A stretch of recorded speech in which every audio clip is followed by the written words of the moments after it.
ಸುಮ್ಮನೆ ಬೆಣ್ಣೆ ಹಚ್ಕೊಂಡು ಟೈಮ್ ಪಾಸ್ ಮಾಡ್ಕೊಂಡಿರೋ ಕನ್ನಡ ವಾಣಿಜ್ಯ ಮಂಡಳಿ ಇರೋದು. ಕಠಿಣ ನಿರ್ಧಾರ ತಗೊಳ್ಳಿ. ನಾವು ಕಠಿಣ ನಿರ್ಧಾರವನ್ನ ತಗೊಳ್ತಾರೆ ಅಂತ ನೋಡ್ತಾ ಇದೀವಿ. ಇಲ್ಲಾಂದ್ರೆ ಸರ್ಕಾರದಿಂದನೇ ಆ ಫಿಲಮ್ ಅನ್ನ ಬ್ಯಾನ್ ಮಾಡ್ತೀವಿ.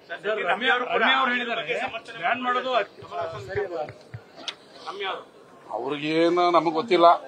ಶಿವರಾಜ್ ಕುಮಾರ್ ಅವ್ರಿಗೆ, ರಮ್ಯಾ ಅವ್ರಿಗೆ ಏನು ಗೊತ್ತಿಲ್ಲ. ಕನ್ನಡಕ್ಕೆ, ಕರ್ನಾಟಕದ ಅನ್ನ ತಿನ್ನೋದು, ಕನ್ನಡ ಚಿತ್ರರಂಗದ ಬಗ್ಗೆ, ಕರ್ನಾಟಕದ ಬಗ್ಗೆ, ಕನ್ನಡದ ಭಾಷೆ ಬಗ್ಗೆ ಅನ್ಯಾಯ ಆದಾಗ ಮಾತಾಡಬೇಕು ಚಲನಚಿತ್ರಗಳು. ಆ ದರ್ಶನ್ ಅಟ್ಲೀಸ್ಟ್ ಪರವಾಗಿಲ್ಲ, ಕನ್ನಡಿಗರು ಎಲ್ಲ ಒಂದಾಗಬೇಕು ಅಂತ ಸ್ಟೇಟ್ಮೆಂಟ್ ಮಾಡಿದ್ದಾರೆ. ಅದನ್ನು ನೋಡಿದೆ. ನಟರು ಬೆಣ್ಣೆ ಹಚ್ಚೋದನ್ನ ಬಿಟ್ಟು ಬೇರೆ ನಟರು ನಮ್ಮ ಭಾಷೆ ಬಗ್ಗೆ ಮಾತಾಡಿದಾಗ ಅವ್ರಿಗೆ ಸರಿಯಾದ ಟಾಂಗ್ ಕೊಡೋದನ್ನ ಕಲಿಬೇಕು, ಬೆಣ್ಣೆ ಹಚ್ಚೋದನ್ನ ಬಿಡಬೇಕು. ಮೈಸೂರು ಸ್ಯಾಂಡಲ್ ಸೋಪ್ ವಿಚಾರ ಕುರಿತಂತೆ ರಮ್ಯಾ ಅವರು ತೆರಿಗೆಯನ್ನ ಪೋಲ್ ಮಾಡ್ತಾ ಇದ್ದಾರೆ ಅಂತ ಅಸಮಾಧಾನ ಹೊರಹಾಕಿದ್ದಾರೆ ಸರ್ ರಾಜ್ಯ ಸರ್ಕಾರದ.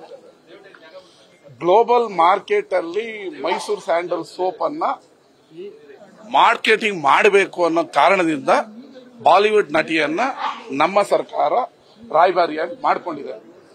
198 ದೇಶದಲ್ಲೂ ಇದನ್ನ ಗ್ಲೋಬಲ್ ಮಾರ್ಕೆಟ್ ಮಾಡಬೇಕು, ಈ ಮಾರ್ಕೆಟ್ ಅನ್ನ ಜಾಸ್ತಿ ಮಾಡಬೇಕು ಅಂತ. ಅದನ್ನ ಬಿಟ್ಟು ಬೇರೆ ಯಾವ ಉದ್ದೇಶ ನಮ್ಮ ಸರ್ಕಾರದ, ನಮ್ಮ ಮಿನಿಸ್ಟರ್ ಮುಂದೆ ಇಲ್ಲ. Tamanna is the global actor. ಅವರ ರೀಚ್ ಬಹಳ ಜಾಸ್ತಿ ಇದೆ ಅನ್ನೋ ಏಕೈಕ ಕಾರಣಕ್ಕೆ ಮಾಡಿದೀವಿ. ಅದರಲ್ಲಿ ತೆರಿಗೆ ಪೋಲಾಗ್ಲಿ ಮತ್ತೊಂದಾಗ್ಲಿ ಅಲ್ಲ. 6 ಕೋಟಿ ಕೊಟ್ಟು 6,000 ಕೋಟಿ ಹೊಡಿಬೇಕು ಅನ್ನೋದು ನಮ್ಮ ವ್ಯಾಪಾರದ ಉದ್ದೇಶ. ಅದ್ರ ಬಗ್ಗೆ ನಾನು ಏನ್ ಕಮೆಂಟ್ಸ್ ಮಾಡಲ್ಲ. ಅವರವರ ವ್ಯಾಪ್ತಿಗೆ ತಕ್ಕನಾಗೆ ಮಾರ್ಕೆಟ್ ಇದೆ. ಒಬ್ರಿಗೆ 10 ಜನ ಫಾಲೋವರ್ಸ್ ಇರ್ಬೋದು, ಕೆಲವರಿಗೆ 6 ಕೋಟಿ ಜನ ಫಾಲೋವರ್ಸ್ ಇರ್ಬೋದು, ಕೆಲವರಿಗೆ 600 ಮಿಲಿಯನ್ ಫಾಲೋವರ್ಸ್ ಇರ್ಬೋದು.